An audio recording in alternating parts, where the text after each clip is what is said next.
Israel के 3 बंधकों को रिहा करने के बाद अब हमास ने फिर से 4 बंधकों के नाम जारी कर दिए हैं। हमास ने कहा है कि वो गाजा पट्टी में युद्ध विराम के तहत शनिवार को उन्हें रिहा करेगा।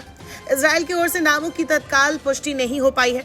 हमास ने शुक्रवार यानी कि 24 जनवरी को ये नाम जारी किए। जिन बंधकों को रिहा किया गया वो सभी महिलाएं हैं। उनके नाम कैरिना, अरीवनामा, लेविस लिरी, अलवाग और डेनियल गिलबोआ है। बंधकों को शनिवार को रिहा किया जा रहा है। इसके बदले में इजराइल द्वारा कैद और हिरासत में लिए गए करीब 50 फिलिस्तीनी को भी रिहा किया जा रहा है। इस बीच गाजा में बंधक बनाए गए लोगों के रिश्तेदारों ने इजराइल के प्रधानमंत्री बेंजामिन नेतन्याहू से सभी शेष बंधकों की रिहाई सुनिश्चित करने के लिए अपील की है। उन्होंने अमेरिका के राष्ट्रपति डोनाल्ड ट्रंप से भी उनके रिश्तेदारों की रिहाई के लिए दबाव बनाने की अपील की है। इजराइल और हमास के बीच 6 सप्ताह का युद्ध विराम 6ठे दिन में प्रवेश कर गया है। इस बीच इजराइल के लोग उन 4 बंधकों के नामों की प्रतीक्षा कर रहे हैं जिन्हें गाजा में बंधक बनाया गया। 90 से ज्यादा लोगों में से मुक्त किया जाएगा।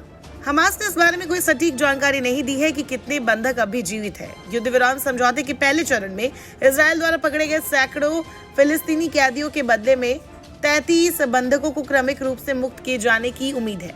रविवार को युद्ध विराम के पहले दिन 90 फिलिस्तीनी कैदियों के बदले में पहले 3 इजरायली बंधकों को रिहा किया गया। इस युद्ध विराम ने गाजा में 15 महीने से जारी रहे युद्ध को फिलहाल के लिए रोक दिया है। गाजा के स्वास्थ्य प्राधिकारों के मुताबिक 47,000 से ज्यादा फिलिस्तीनी मारे गए हैं। समझौते के मुताबिक शुक्रवार को हमास द्वारा अगले दिन रिहा किए जाने वाले 4 बंधकों के नामों की घोषणा की जाती है, जिसके बाद इजराइल भी इस बारे में एक लिस्ट जारी करता है कि किन फिलिस्तीनी कैदियों को रिहा किया जाएगा। ये प्रोसेस अब शुरू हो चुका है।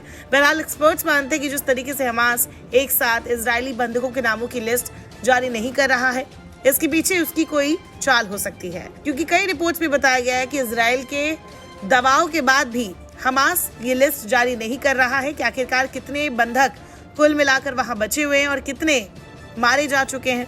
उनके नाम, उनके बारे में जानकारी कुछ भी हमास जारी नहीं कर रहा है। ऐसे में हो सकता है कि हमास ने भविष्य में इजराइल के सीज फायर से मुकरने पर कोई बड़ा प्लान बना रखा हो, ताकि वो बाद में भी इजराइल पर दबाव बना सके।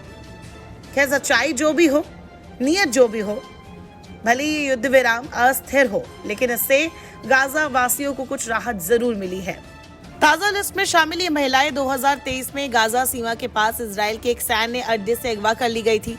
इस रिहाई के बदले इजराइल को 50 फिलिस्तीनी बंदियों को छोड़ना होगा, जैसा कि समझौते में तय हुआ है। हालांकि इजराइल सरकार ने उम्मीद जताई थी कि कर्नी महिला अरबेल यहूद को भी इस बार रिहा किया जाएगा, लेकिन वो फिलहाल सूची में नहीं है। वो फिलिस्तीनी इस्लामिक जिहाद के कब्जे में है, जबकि बाकी महिला सैनिकों को हमास ने पकड़ रखा था। गाजा के हालात पर समझौते के तहत इजराइल कुछ हिस्सों से अपनी सेनाएं हटा लेगा और गाजा में मानवीय सहायता बढ़ाई जाएगी। आने वाले हफ्तों में और भी रिहाई की उम्मीद है। नमस्कार, मैं हूं मानक गुप्ता।